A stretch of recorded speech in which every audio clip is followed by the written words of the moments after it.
Hello students, welcome to Evardham education. मैं हूं आपकी science coach, science educator Paramjeet Kaur और आज मैं लेके आई हूं आपके लिए बायोलॉजी का चैप्टर नंबर 5 जो कि हमारा वेरी फर्स्ट चैप्टर है बायो के अंदर, लाइफ प्रोसेसेस। और इस चैप्टर का वेटेज भी बहुत ज़्यादा है और इसी के साथ अगर बात करें बोर्ड पॉइंट ऑफ व्यू से बहुत ज़्यादा इंपॉर्टेंट भी है। जैसे कि आप सभी को पता ही है, रोब जो है हमारा एक प्रोग्राम है जिसके अंदर हम रिविजन ऑफ बोर्ड एग्जाम्स करवा रहे हैं फॉर 2026 के लिए।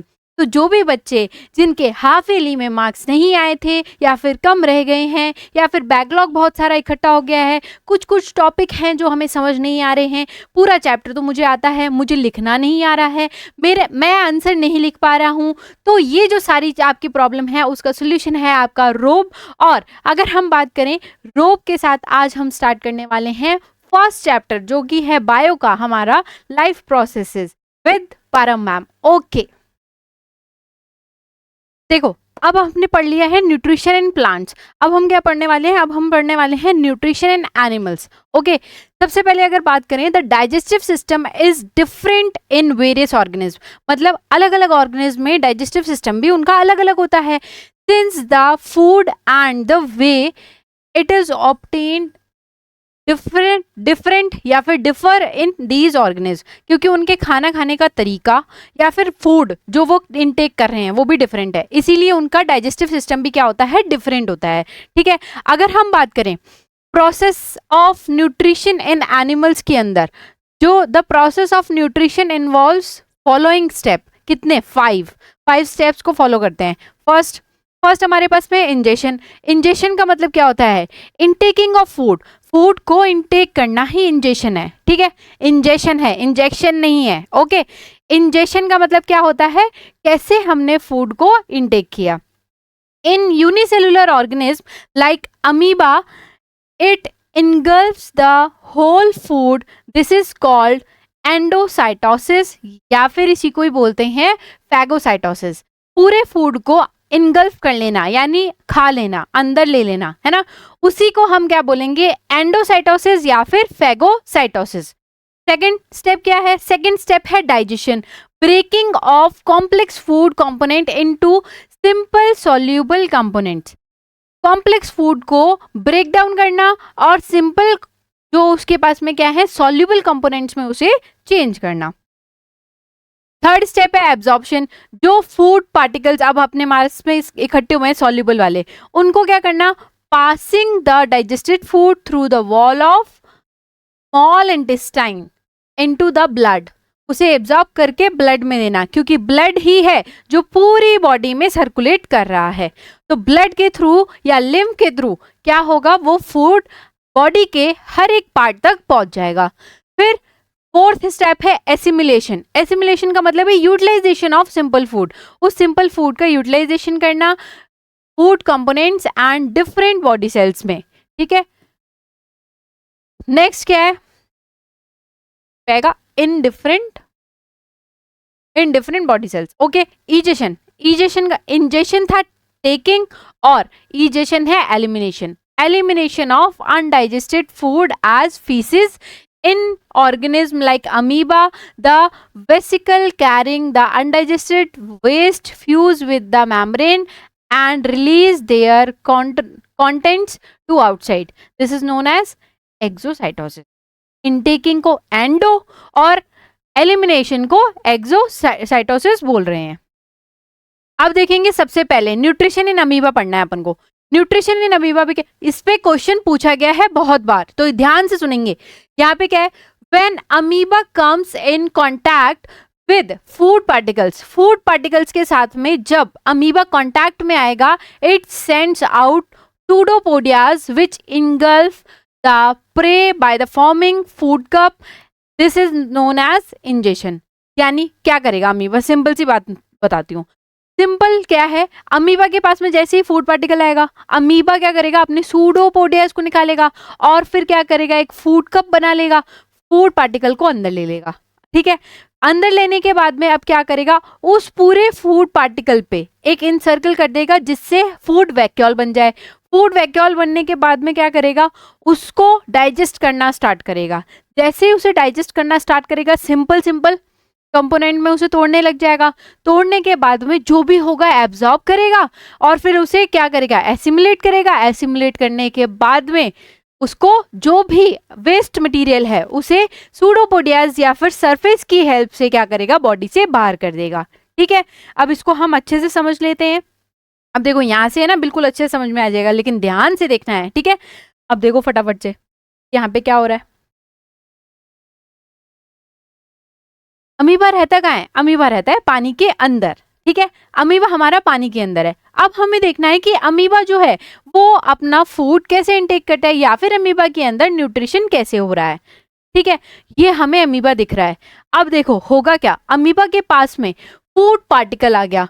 फूड पार्टिकल जैसे ही आया, अब आया कैसे, अपने आप ऐसे चल के नहीं आया। होता क्या है, वाटर के अंदर थोड़ी सी वेव्स आती हैं, वाटर मॉलिक्यूल या फिर एक्वेटिक एनिमल्स जो है इधर उधर जा रहे हैं, तो इसके पास में आया। इसके पास में जैसे आया, सूडोपोडियास की हेल्प से इसने अंदर लिया। अंदर लेने के बाद में इसने एक फूड वैक्यूल बनाया था। फूड वैक्यूल के बाद में ये एब्जॉर्ब कर रहा है फूड को, छोटे छोटे कॉम्प्लेक्सेस में तोड़ने के बाद में फूड को एब्जॉर्ब कर रहा है। जितना फूड था इसने एब्जॉर्ब कर लिया जो इसे यूज करना था, और बाकी बचा हुआ फूड ये क्या करेगा, अपने बॉडी के सरफेस से ही रिलीज कर देगा। अब देखो बॉडी के सरफेस से धीरे धीरे रिलीज करने के लिए उसने ऐसे किया और अनडाइजेस्टेड फूड बाहर फेंक दिया। ठीक है, इसी को हम क्या बोलते हैं, nutrition in amoeba. Okay, nutrition in amoeba ऐसे ही हो रहा है, और जैसे ही ये फूड वो हो जाएगा तो ये वैक्यूल भी डिसअपियर हो गया, वैक्यूल भी गायब। ओके, याद रख लेंगे। अब देखेंगे ये हमारे पास में डायग्राम दे रखा है। जब भी क्वेश्चन आएगा हमें डायग्राम भी बनाना है, वेरी इंपॉर्टेंट। अब देखें, आगे पढ़ते हैं। हमारे पास में एक क्वेश्चन आया हुआ है, पहले पैरामीशियम का भी पूछ सकते हैं। न्यूट्रिशन इन अमीबा जैसा ही पैरामीशियम में होता है, वो सूडोपोडियास की हेल्प से करता है, वो सीलिया की हेल्प से करता है। अब हम सबसे पहले फटाफट से देख लेते हैं, ये हमारा क्वेश्चन मोस्ट रिपीटेड क्वेश्चन है। Differentiate between amoeba and paramecium based on mode of nutrition and locomotion. ठीक है, अब आंसर करेंगे अपन। मोड ऑफ न्यूट्रिशन अमीबा का भी होलोजोइक है, पैरामीशियम का भी होलोजोइक है। अमीबा कैसे ले रहा था अभी हमने देखा, वो क्या करेगा, फिंगर लाइक एक्सटेंशंस निकालेगा जिन्हें हम सूडोपोडियास बोल रहे हैं, और यहाँ पे क्या होगा, हेयर लाइक स्ट्रक्चर्स होंगे जिनका हम बोलते हैं सीलिया। अगर मैं बात करूं, पैरामीशियम है ना स्लीपर लाइक दिखता है, पैरामीशियम कुछ ऐसा है। अब पैरामीशियम कुछ ऐसा होने के बाद में यहाँ पे छोटे छोटे इसके पास क्या होते हैं, सीलिया होते हैं चारों सरफेस पे, प्रॉपर चारों तरफ। अब ये क्या करेगा, जैसे ही इसके पास में फूड आएगा ना, ये इन सीलिया से उसको क्या करेगा, कैप्चर कर लेगा। कैप्चर करने के बाद में इनटेक करता है। वैसे ही होलोजोइक है तो ये पूरा का पूरा इनगल्फ करेगा, फिर उसे यूज करेगा, फिर उसके बाद में जो भी अनडाइजेस्ट रहेगा वो भी ये सरफेस से बाहर निकाल देगा। लोकोमोशन, ये फिंगर लाइक प्रोजेक्शंस जो इनके पास में सूडोपोडियाज हैं, इनकी हेल्प से ही मूवमेंट कर पाते हैं, इनमें मूवमेंट कम होता है। अब अगर हम बात करें हेयर लाइक स्ट्रक्चर्स जो सीलिया यहाँ पे प्रेजेंट थे, उनकी वजह से ये कर पा रहा है, यानी ये सूडोपोडियाज से कर पा रहा है और वो सीलिया से। याद रख लेंगे, बहुत ही ज्यादा इंपॉर्टेंट क्वेश्चन है। अब हम बात करते हैं digestive system in humans. Humans के अंदर न्यूट्रिशन कैसे हो रहा है। अब एलिमेंट्री कैनाल होती है हमारे पास में पूरी एक। एलिमेंट्री कैनाल जो है वो स्टार्ट होती है माउथ से और एंड हो रही है हमारे एनस पे। अब एलिमेंट्री कैनाल का एक चार्ट बना रखा है, mouth, buccal cavity, oesophagus, stomach, intestine. Intestine हमारे पास में दो होती हैं, स्मॉल एंड लार्ज इंटेस्टाइन। फिर उसी के साथ में हमारे पास में क्या है, ड्यूडेनम है। स्मॉल इंटेस्टाइन के 3 पार्ट्स होते हैं, ड्यूडेनम, इलियम एंड जेजुनम। और लार्ज इंटेस्टाइन के भी 3 पार्ट्स हैं, एक है सीकम, कोलोन एंड रेक्टम। अब अगर हम बात करें, यहाँ पे एक और चीज होती है हमारे पास में, दैट इज एनस। एनस से जो भी अनडाइजेस्टेड फूड रहेगा वो बाहर निकल जाएगा। अब ये हमारे पास में पूरी एलिमेंट्री कैनाल होगी। अब फटाफट से क्या करेंगे, एलिमेंट्री कैनाल को देख लेते हैं। अब एलिमेंट्री कैनाल देखो, एलिमेंट्री कैनाल माउथ से स्टार्ट हुई थी, ये हमारी बकल कैविटी ये है। फिर उसके बाद में इसोफेगस, इसोफेगस के बाद में देखो ये हमारे इसोफेगस स्टमक में जा रहा है, ये हमारा स्टमक है। स्टमक के बाद में ये स्मॉल इंटेस्टाइन है, स्मॉल इंटेस्टाइन से फिर लार्ज इंटेस्टाइन और फिर हमारे एनस में। अगर हम इसे दोबारा से देखें तो सारे हम पार्ट्स देखते हैं इसके, ये जो पर्टिकुलरली हमारे पास में पार्ट्स हैं वो स्टार्टिंग से देखते हैं। यहाँ पे बकल कैविटी है, बकल कैविटी से स्टार्ट हुआ। बकल कैविटी में क्या है, टीथ है, टंग है, सारी चीजें हैं। फिर ईसोफेगस से सीधा स्टमक के अंदर जैसे ही ये एंटर हो रहा है, एंटर होने के बाद में ये आ गया हमारे स्मॉल इंटेस्टाइन में। स्मॉल इंटेस्टाइन की 3 पार्ट्स हैं, फिर उसके बाद में हमारा ये जो आपको दिख रहा है ये कोलोन रीजन है, और लार्ज इंटेस्टाइन में जाने के बाद में ये एनस के थ्रू हमारा जो भी अनडाइजेस्टेड फूड रहेगा वो बॉडी से एलिमिनेट हो जाता है। अब हम देखो समझते हैं, पर्टिकुलरली अगर हम देखें, जैसे हमने एलिमेंट्री कैनाल तो पूरी देख ली, अब एलिमेंट्री कैनाल के एक एक जो हमारे पास में क्या है, पर्टिकुलरली जितने भी ऑर्गन्स हैं उनको क्या करेंगे, उनको डिटेल में देखेंगे कि उनका वर्क क्या है, फंक्शन क्या है। माउथ से स्टार्ट करते हैं। Mouth, it is the transverse slit bounded by movable lips. अब हमारे माउथ में हो क्या रहा है, माउथ की अगर बात करें, हम जो भी फूड इंटेक करते हैं वो माउथ की हेल्प से कर रहे हैं।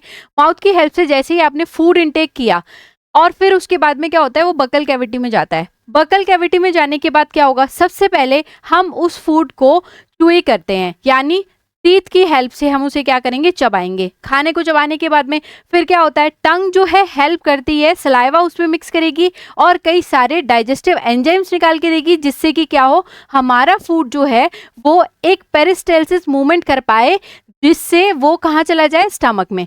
अब देखो ध्यान से देखेंगे, टंग क्या हेल्प कर रही है। टंग जो है वो पर्टिकुलरली माउथ कैविटी के बिल्कुल बेस पार्ट पे है, मस्कुलर है, लार्ज है और मोबाइल है ना। मोबाइल मतलब मूवमेंट कर सकती है। It is the organ of taste with taste buds. Taste buds भी हमारे पास में इसके अपर सरफेस पे प्रेजेंट होते हैं। अगर हम देखें यहाँ पे पर्टिकुलरली हमें क्या क्या मिलता है, फंक्शन क्या है हमारे टंग का। टंग का जो फंक्शन है, सबसे पहला, it moves food in buccal cavity for mixing of saliva. Saliva की मिक्सिंग के लिए जरूरी है। It helps in swallowing food, food को स्वेलो करने में भी ये हेल्प करती है। It keeps the teeth clean and it is an organ of taste. ये क्या है, हमारे पास में ऑर्गन ऑफ टेस्ट है, क्योंकि टेस्ट बर्ड्स यहीं पे प्रेजेंट है। इट हेल्प्स इन स्पीच, जो हम बोल पा रहे हैं उसमें भी ये हमें हेल्प करती है। अब फटाफट से देखते हैं कि हमारे पास में टीथ जो है बकल कैविटी में, टंग के अलावा टीथ है। टीथ हमारे पास में 4 different types of teeth present होते हैं, ठीक है, जो कि क्या करेंगे, जो हमारे फूड को क्रश करेंगे, ठीक है, क्रशिंग ऑफ फूड में जरूरी है। 4 टाइप के हम टीथ देख लेते हैं। फर्स्ट है हमारे पास में इंसिजर्स। इंसिजर्स जो होते हैं वो हमारे बाइटिंग या फिर कटिंग टीथ होते हैं। कुछ भी आपने लिया और उसे आगे वाले टीथ से जो खा रहे हैं, वो आगे वाले टीथ ही आपके क्या हैं, इंसिजर्स हैं, ठीक है। कितने होते हैं हमारे पास में, वो होते हैं 4। एक जॉ की बात हो रही है यहाँ पे, हमारे पास में कितने जॉ प्रेजेंट हैं, 2। एक अपर जॉ है और एक है लोअर जॉ। फिर हम देखते हैं कैनाइंस। कैनाइंस जो हैं वो पर्टिकुलरली टीयरिंग टीथ हैं, ठीक है, और वो हमारे पास में एक जॉ में 2 होते हैं। फिर हम बात करें प्रीमोलर्स की। प्रीमोलर जो हैं वो हमारे पास में ग्राइंडिंग टीथ हैं, यानी क्या करेंगे, फूड को अच्छे से क्रश कर पाएंगे। और फिर उसके बाद में वो भी हमारे पास कितने हैं, 4 प्रेजेंट हैं। इसी के साथ में अगर हम बात करें मोलर्स की, जो हमारे पास में मोलर्स हैं वो भी ग्राइंडिंग में काम करते हैं और उनका नंबर सबसे ज्यादा है, कितना है, 6। याद रख लेंगे, ये पर्टिकुलरली एक जॉ की बात हो रही है, 2 जॉ में प्रेजेंट है। अब फटाफट से अपन देख लेते हैं, हमारे पास में 2 टाइप ऑफ टीथ होते हैं हमारी लाइफ में। अगर हम बात करें, एक है रहते हैं हमारे डेसिडियस टीथ। अब डेसिडियस तो तुम सबने नहीं सुना होगा, तुम सबने सुना होगा मिल्क टीथ या फिर दूध के दांत, है ना। वो हमारे पास में क्या है, डेसिडियस टीथ है। These are occur in infants, मतलब जब हम छोटे होते हैं तब ये हमारे पास में होते हैं। और कितने हैं ये नंबर में, ये है हमारे पास 20। याद रखना है कि डेसिडियस टीथ को ही टेम्पररी टीथ बोलते हैं और ये 20 होते हैं। फिर क्या होगा, परमानेंट टीथ जब बनेंगे 6 to 12 ईयर्स के बीच में टीथ जो हैं वो टूटते हैं, जिससे बोलते हैं दूध के दांत टूट रहे हैं, अब नए दांत आएंगे। और फिर उसके बाद में क्या होगा, जो मिल्क टीथ हैं are lost and replaced by the permanent teeth. और परमानेंट टीथ जो है उसका एक डेंटल फॉर्मूला दिया गया है, वो अपर और लोअर जॉ के दोनों के लिए बता रहे हैं, हाफ हाफ के लिए। एडल्ट के अंदर अगर बात करें, जो डेंटल फॉर्मूला बनता है वो है 2123। 2123 का मतलब क्या है, पहला हम इंसिजर दिखा रहे हैं, फिर कैनाइन, फिर हम प्रीमोलर्स को दिखा रहे हैं और ऐसे ही हम मोलर को दिखा रहे हैं। तो हमारे पास में 4 टाइप के हैं। ऐसे ही अगर हम बात करें, हमारे पास चाइल्ड के अंदर जो डेंटल फॉर्मूला है वो है 2102। ये आपको याद रखना है कि हमारे पास में डेंटल फॉर्मूला क्या है। और इसी को फिर क्या करते हैं, 2 से मल्टीप्लाई करेंगे तो हमारे नंबर ऑफ टीथ आ जाते हैं। Number of teeth, milk teeth आपको पता लग गए 20, और जो परमानेंट टीथ रहेंगे वो कितने रहेंगे, 32। ओके, अब फटाफट से देखते हैं कि हमारे पास बकल कैविटी में सलाइवरी ग्लैंड्स भी प्रेजेंट हैं, जिनकी वजह से वो क्या करेंगे, डाइजेशन में हेल्प करेंगे। स्टार्च जैसे ही आया है, स्टार्च का मतलब क्या है, कार्बोहाइड्रेट, जो भी आपने इनटेक किया था फूड उसके अंदर कार्ब्स थे, कार्ब्स को सलाइवरी अमाइलेज क्या करेगा, ब्रेक डाउन करेगा और उसे माल्टोज यानी एक छोटे कंपाउंड में तोड़ेगा, जिसकी वजह से क्या हो, वो सॉल्यूबल हो पाए प्रॉपरली। 100% यहाँ पे पूरा का पूरा डाइजेशन नहीं होता है, ये आगे जाके भी होगा, लेकिन हमें ये याद रखना है सलाइवरी अमाइलेज जो है वो सिर्फ और सिर्फ कार्ब्स पे ही एक्ट करती हैं। ओके, सलाइवरी अमाइलेज एंजाइम है, याद रख लेंगे। अब देखो फेरिंग्स है हमारे पास में, फेरिंग्स जो है वो पर्टिकुलरली क्या है, फेरिंग्स बकल कैविटी को एक शॉर्ट नैरो चैम्बर है फेरिंग्स, जिसके अंदर बकल कैविटी जो है यहाँ पे प्रेजेंट होता है। फिर यहाँ से क्या होगा, अब फूड आ गया अपने पास में, अब फूड जाएगा ईसोफेगस में। ईसोफेगस हमारे पास में फूड पाइप है, जिसे हम गट भी बोल सकते हैं। The oesophagus is a collapsible muscular tube leading from pharynx to stomach, यानी फेरिंग्स से स्टमक तक जा रही है, ये हमें अभी हम देखेंगे भी, है ना। There are no digestive gland, यहाँ पे ईसोफेगस में कोई भी डाइजेस्टिव ग्लैंड नहीं होती, कोई भी एंजाइम नहीं होता, कुछ नहीं होता, सलाइवरी अमाइलेज जो आया है वही आगे जाएगा। अगर हम देखें the wall of oesophagus is highly muscular होती है और एक मूवमेंट करती है जिसे हम बोलते हैं पेरिस्टाल्सिस मूवमेंट या पेरिस्टाल्टिक मूवमेंट, जो ऐसा मूवमेंट होता है। आपने देखा होगा एक पाइप से जैसे ही पानी जा रहा है, यू यू यू जा रहा है ना, कार्टून्स के अंदर देखा होगा, तो वो हमारे पास जो मूवमेंट है ईसोफेगस कर रही है, पेरिस्टाल्सिस मूवमेंट, याद रख लेंगे। और ये लिखना भी है, ये वर्ड टर्मिनोलॉजी सबसे ज्यादा जरूरी है आपके बोर्ड एग्जाम्स के लिए कि आप टर्म्स को यूज करेंगे। फिर उसके बाद में स्टमक में आ गया हमारा फूड, स्टमक में आने के बाद में स्टमक जो है एक बैग जैसा जे शेप्ड का एक सैक है, जिसको हम बोल सकते हैं कि वो थिक है, मस्कुलर है, और वो क्या है, left side of the upper part of abdomen में प्रेजेंट है। ठीक है, स्टमक हमारा जी शेप्ड है, ये याद रखना है। गैस्ट्रिक ग्लैंड्स यहाँ पे प्रेजेंट होती है, गैस्ट्रिक ग्लैंड्स जितनी भी रहेंगी are present in wall of stomach. अब ये रिलीज करेंगी गैस्ट्रिक जूस को, जिसे हम डाइजेस्टिव जूस भी बोल सकते हैं, और इसी के साथ में ये कंटेन करते हैं म्यूकस, HCl। HCl का तो सबको पता है कि हमारे स्टमक में हाइड्रोक्लोरिक एसिड है, और इसी के साथ में प्रोटीन डाइजेस्टिंग एंजाइम्स भी हमें यहाँ पे मिलते हैं, जिसको हम बोल सकते हैं पेप्सिन। अब फटाफट से देख लेते हैं कि HCl जो है वो क्या एक्ट कर रहा है। एक हमारे पास में एंजाइम होता है पेप्सिनोजन, जो ये पेप्सिनोजन एंजाइम था ये था इनएक्टिव, हमें ये याद रखना है ये इनएक्टिव है। अब ये एक्टिव कब होगा, एक्टिव तब होगा जब HCl इस पे एक्ट करता है, तो ये बनाता है पेप्सिन, और ये क्या है, एक्टिव है। अब ये पेप्सिन ही क्या करता है, प्रोटीन्स के ऊपर अपना एक्शन करता है, और जिससे प्रोटीन का ब्रेकडाउन होगा और प्रोटीन जो है वो पेप्टोन्स में टूटेगा, यानी प्रोटीन ने पेप्टोन्स बनाए with the help of pepsin. याद रख लेंगे, P for protein, P for pepsin. Simple सी बात है कि प्रोटीन का डाइजेशन पेप्सिन की वजह से हो रहा है और वो पेप्टोन्स में उसे कन्वर्ट कर रहे हैं। फिर प्रोरेनिन, एक्चुअल में ये रेनिन की अगर बात करें, प्रोरेनिन से, प्रो का मतलब भी क्या है, ये इनएक्टिव है, और जैसे ही HCl इस पे एक्ट करेगा तो ये क्या होगा, ये एक्टिव हो गया है, इसने रेनिन बनाया जो कि एक्टिव है। फिर उसके बाद में केसिन जो है, केसिन एक मिल्क प्रोटीन है, इसके ऊपर रेनिन एक्ट करता है और पैराकैसिन बनाता है। ये रेनिन और केसिन जो है ये इन्फेंट्स के अंदर होता है, क्योंकि वो उस टाइम पे क्या करते हैं, सिर्फ और सिर्फ मिल्क को ही एज अ फीडिंग प्रोडक्ट ले रहे हैं। ओके, याद रख लेंगे HCl का क्या क्या काम है। फिर उसके बाद में हम बात करते हैं कि इंटेस्टाइन में हमारा फूड आ गया।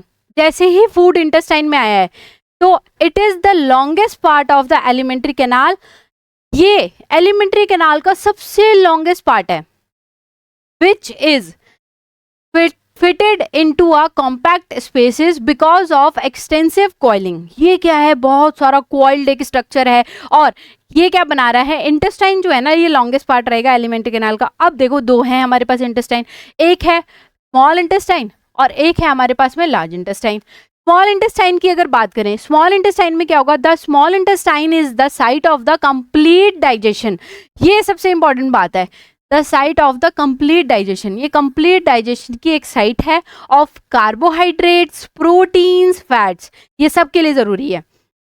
It receives the secretion of liver and pancreas for digestion. ये पैनक्रियाज और लिवर का भी क्या सिक्रीशन लेती है। अब देखेंगे लिवर। लिवर एक डाइजेस्टिव ग्लैंड है। लिवर को हमने बोला है ह्यूमन बॉडी का सबसे लार्जेस्ट ग्लैंड जो है वो लिवर है। इट सिक्रीट्स बाइल जूस, वो क्या सिक्रीट करेगी, बाइल जूस, जिसमें क्या होंगे, बाइल सॉल्ट्स होंगे। और उसी के साथ में बाइल सॉल्ट्स जो हैं वो मोस्टली क्या होंगे, बाइकार्बोनेट्स ऑफ सोडियम या फिर पोटाशियम। और इसी के साथ में यहाँ पे हमें मिलेगा बाइल पिगमेंट्स, जो कि हैं बिलीवर्डिन एंड बिलीरुबिन। बिलीरुबिन और बिलीवर्डिन जो हैं वो हमारे दो बाइल पिगमेंट्स हैं जो कि बाइल जूस में प्रेजेंट होते हैं।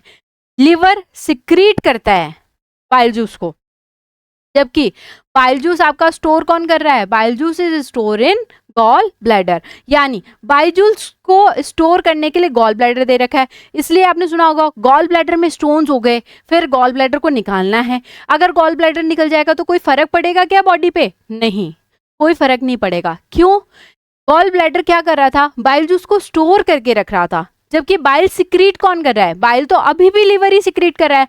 हाँ, अगर लिवर आपका डैमेज हो गया है तो फर्क पड़ेगा, लेकिन बाइल जूस को जो स्टोर करके रख रहा था गॉल ब्लैडर, अगर वो रिमूव कर दिया जाए तो कुछ टाइम के लिए आपको एक लाइट डाइट लेनी पड़ेगी, लेकिन कुछ टाइम के बाद में आपकी लाइफ नॉर्मल हो जाएगी। Okay, is carried to the duodenum by the common bile duct. Duodenum क्या था, ड्यूडेनम स्मॉल इंटेस्टाइन का पार्ट था, वहां पे बाइल डक्ट के थ्रू ये बाइल जूस जाता है। ओके, बाइल जूस करता क्या है, इसका फंक्शन क्या है, helps in emulsification of fat. Emulsification of fat का मतलब क्या है, फैट को कैसे ब्रेक डाउन किया जाए।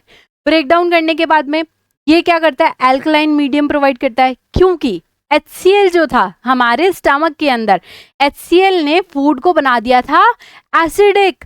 अब फूड एल्कलाइन बनाने के लिए बाइल जूस क्या करेगा, उसे एल्कलाइन बनाएगा, जिससे कि क्या हो, आराम से वो स्मॉल इंटेस्टाइन में चला जाए। अब ये एक्टिवेट करता है पैनक्रिएटिक एंड इंटेस्टाइनल एंजाइम्स को, ऊपर से ये एक्टिवेट कर देगा, उनको बोलेगा फटाफट से काम करने लग जाओ। पैनक्रिएटिक एंड, पैनक्रिएटिक का मतलब क्या है, पैनक्रियास से निकलने वाले। अब हम देखते हैं पैनक्रियास भी क्या है, डाइजेस्टिव ग्लैंड है, ये सेकेंड लार्जेस्ट ग्लैंड है ह्यूमन बॉडी की, फर्स्ट कौन सी थी, लीवर। ये सिक्रेट करती है पैनक्रिएटिक जूस को, जिसे हम क्या बोलते हैं, trypsin for digesting proteins. Trypsin digesting proteins के लिए जरूरी है। पैनक्रिएटिक एमाइलेज है जो कि क्या करेगा, ब्रेक डाउन ऑफ स्टार्च करेगा अगर हम बात करें। और इसी के साथ में हमारे पास में क्या है, पैनक्रिएटिक लाइपेज है जो कि क्या करेगा, डाइजेशन ऑफ फैट।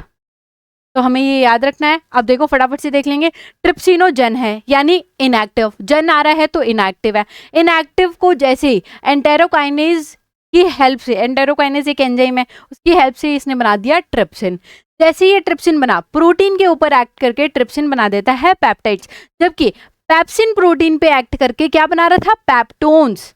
ये क्या बना रहा है, पेप्टाइड्स, याद रख लेंगे। फिर फैट जो है, फैट के ऊपर पैनक्रिएटिक लाइपेज काम करते हैं और वो उसे और ज्यादा ब्रेक डाउन करेंगे ग्लिसरॉल एंड फैटी एसिड में। फिर स्टार्च है, स्टार्च जो है, स्टार्च यानी कार्ब्स, कार्बोहाइड्रेट को ये पैनक्रिएटिक अमाइलेज, पहला था सलाइवरी अमाइलेज, सलाइवरी अमाइलेज में कम ब्रेक डाउन हो रहा था, माल्टोज बन रहा था लेकिन कम, है ना।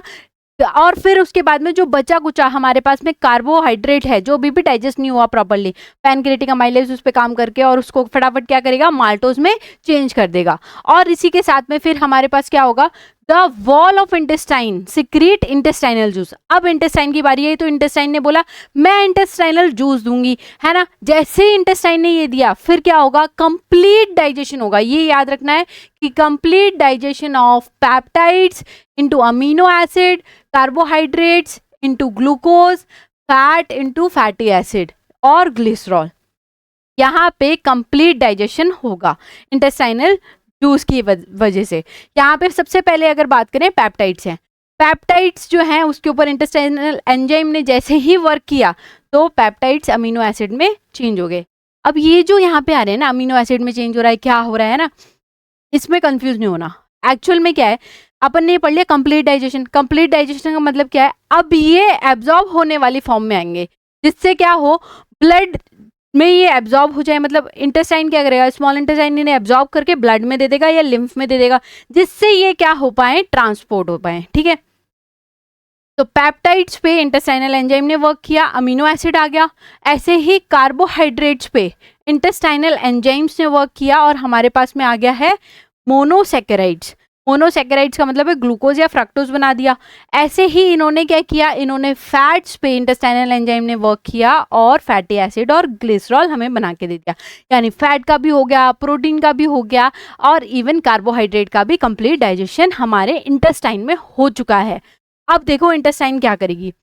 अब इनर लाइनिंग जो है इंटेस्टाइन की, स्मॉल इंटेस्टाइन की, उसमें बहुत सारे फिंगर लाइक प्रोजेक्शंस हैं, छोटे छोटे फिंगर लाइक प्रोजेक्शन ऐसे, ठीक है। अब हम देखेंगे उनको क्या बोलते हैं, उनको बोलते हैं villi, which increases the surface area. Surface area को इंक्रीज करने के लिए जितना ज्यादा सरफेस एरिया उतना ज्यादा एब्जॉर्प्शन, क्योंकि इनर लाइनिंग को करना क्या है, एब्जॉर्ब करना है। डाइजेस्टेड फूड को एब्जॉर्ब करने के लिए जितना ज्यादा सरफेस एरिया बढ़ाएंगे, यानी विलाय जितने ज्यादा होंगे वो सरफेस एरिया बढ़ाएंगे, सरफेस एरिया जितना ज्यादा उतना ही ज्यादा एब्जॉर्प्शन, और एब्जॉर्प्शन होने के बाद में वो ब्लड या फिर लिम्फ में चले जाएंगे, ठीक है, याद रख लेंगे। फिर स्मॉल इंटेस्टाइन रिसीव करती है कुछ सिक्रीशन जो रिसीव किए हैं इसने, वो सारे तो इसने पहले ही मिला दिए, एब्जॉर्ब कर लिया, ये सारी चीजें हम पढ़ लिए। अब देखो, अब पर्टिकुलरली बात करें लार्ज इंटेस्टाइन, जितना भी हमारे पास में अनडाइजेस्टेड फूड था वो कहाँ पास हुआ, लार्ज इंटेस्टाइन में। अब लार्ज इंटेस्टाइन का काम है, ये क्या करेगी, एब्जॉर्प्शन ऑफ वाटर, क्योंकि बॉडी क्या चाहती है, बॉडी चाहती है वाटर को तो मैं रखूंगी, वाटर तो मेरे को बाहर नहीं देना, तो वाटर के बेसिक एब्जॉर्प्शन के लिए लार्ज इंटेस्टाइन क्या करेगा, वाटर को एब्जॉर्ब करेगा और फिर अनएब्जॉर्ब जो फूड है उसे पास कर देगा। It helps in formation of temporary storage of faeces. ये क्या करता है, टेम्पररी स्टोरेज रखता है फीसिस का, यानी कि जो भी अनडाइजेस्टेड फूड मटेरियल है। यहाँ पे आप सबने सुना होगा अपेंडिक्स, है ना, लार्ज इंटेस्टाइन के साइड में अपेंडिक्स प्रेजेंट होता है। अपेंडिक्स क्या करता है, बैक्टीरिया इकोलाई वहां पे प्रेजेंट रहेगा, जो कि क्या कर रहा है, प्रोड्यूस कर रहा है विटामिन के एंड बी को। बट अपेंडिक्स जो है वो एक वेस्टिजियल ऑर्गन में है, मतलब अपेंडिक्स नहीं भी होगा तो कोई हमारी बॉडी पे उसका इफेक्ट नहीं होने वाला है, ठीक है। ये क्या करेगा, इनको एब्जॉर्ब करता है, लेकिन अगर ये नहीं है तो भी ये एब्जॉर्ब हो जाएंगे, क्योंकि विटामिन हैं वो पहले से ही एब्जॉर्ब होके आ जाते हैं। अब कई लोगों की अपेंडिक्स बड़ी हो जाती है, फूल जाती है, स्वेलिंग हो गई, तो फिर रिमूव करवानी पड़ती है, ठीक है, याद रख लेंगे। Large intestine has 3 part, caecum, colon and rectum, ये हम पढ़ के आ गए।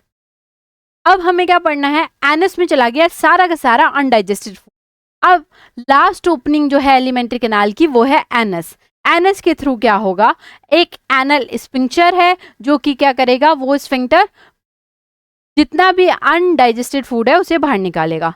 अब एब्जॉर्प्शन में याद रखना है, एब्जॉर्प्शन की अगर बात करें, डाइजेशन पढ़ लिया अपन ने, एब्जॉर्प्शन की बात करें तो यहाँ पे मेनली इलियम और जेजुनम जो है स्मॉल इंटेस्टाइन के, वो करते हैं हमारा एब्जॉर्प्शन फूड का, और उसे एब्जॉर्ब करके कहाँ देंगे, ब्लड या फिर लिम्फ में। एसिमिलेशन में क्या होगा, जितने भी हमारे पास में बॉडी सेल्स हैं उनको ये क्या करेंगे, यूज करेंगे, बॉडी सेल एनर्जी ऑब्टेन करने के लिए, ग्रोथ के लिए, रिपेयरिंग के लिए इनको यूज करेंगे, यूटिलाइजेशन होगा फूड का।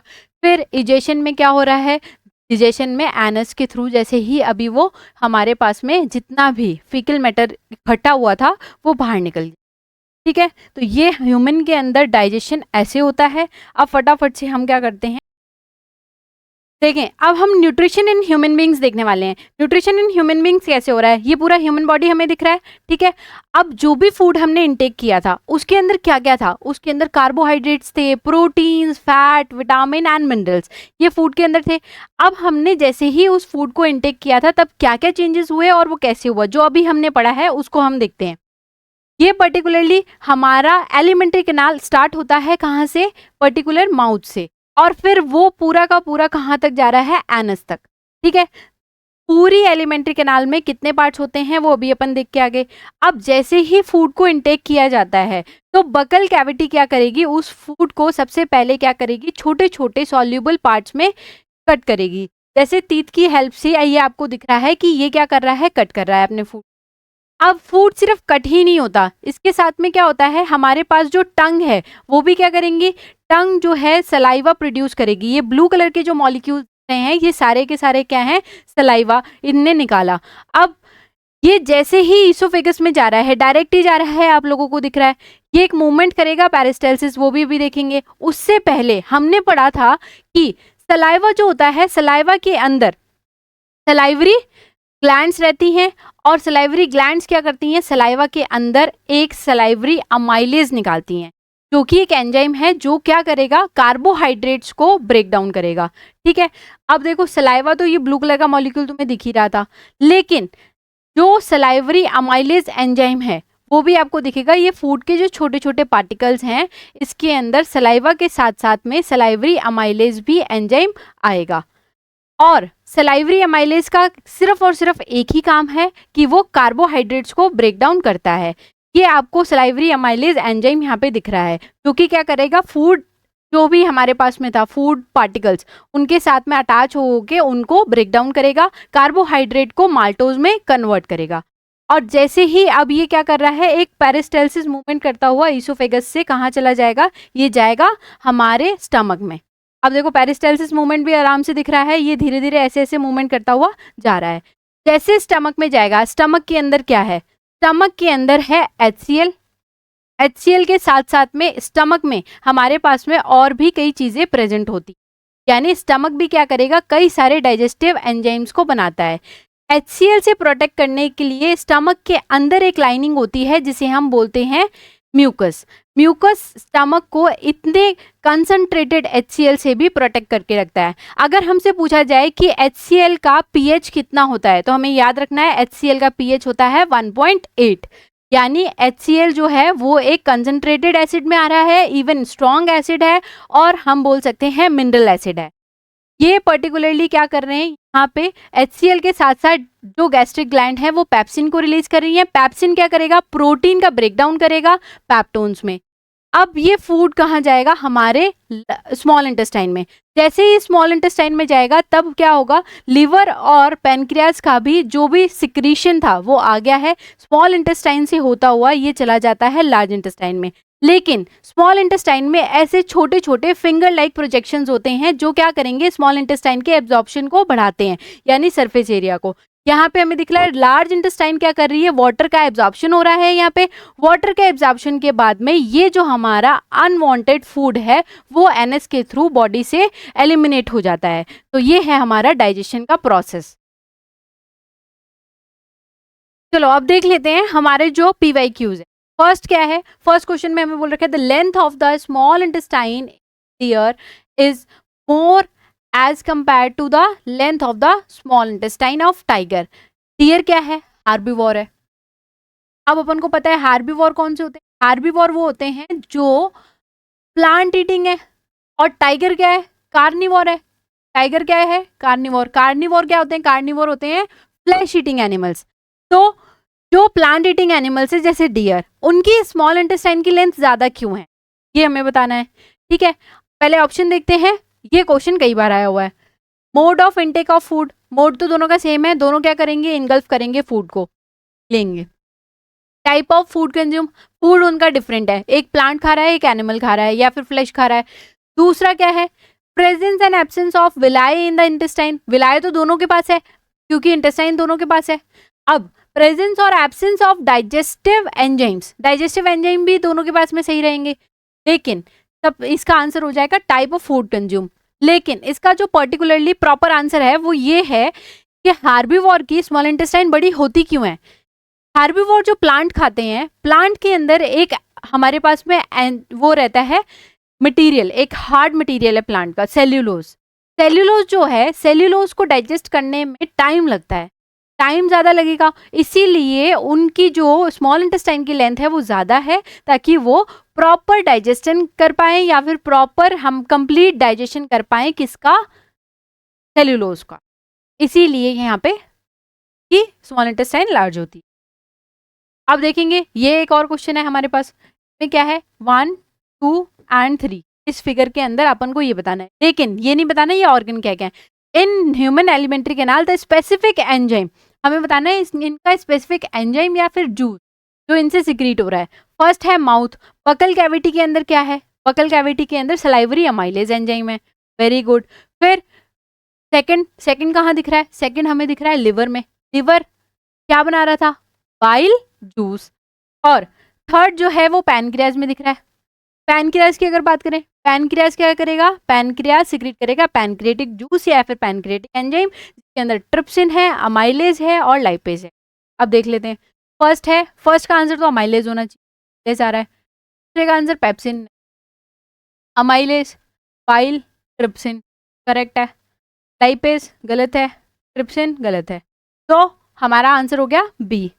अब हम फटाफट से देखते हैं, ये क्वेश्चन है, ये क्वेश्चन कई बार पूछा गया। In human beings when the process of digestion is completed the protein, मतलब पूरा का पूरा डाइजेशन का प्रोसेस हो गया, प्रोटीन, कार्बोहाइड्रेट और fat are respectively finally converted into, ये किस में कन्वर्ट हो जाएंगे, देखो प्रोटीन कन्वर्ट होगा अमीनो एसिड, कार्बोहाइड्रेट कन्वर्ट होगा, जल्दी से बताएंगे, कार्बोहाइड्रेट का सबसे छोटा यूनिट वो है ग्लूकोज, यानी अमीनो एसिड ग्लूकोज।